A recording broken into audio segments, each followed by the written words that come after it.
Comment créons-nous un moustique à impulsion génétique en laboratoire?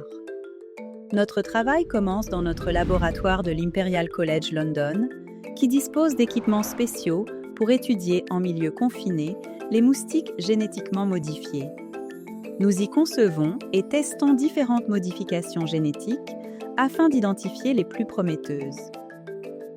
Une fois qu'une approche est prête à être testée, le matériel génétique conçu en laboratoire est injecté aux moustiques sous forme de solution d'ADN liquide.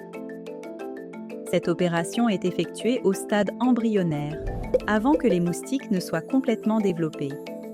L'injection est une procédure complexe qui doit être effectuée dans l'heure qui suit la ponte des œufs de moustique.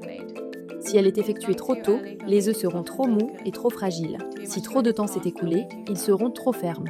Sous le microscope, nous alignons soigneusement les embryons et les injectons à l'aide d'une aiguille très fine et d'un équipement spécial. Cela permet de s'assurer que la bonne quantité de solution est injectée sans endommager les très petits embryons. La solution injectée contient le matériel génétique contenant le gène d'impulsion génétique et une protéine fluorescente qui sert de marqueur pour la modification génétique.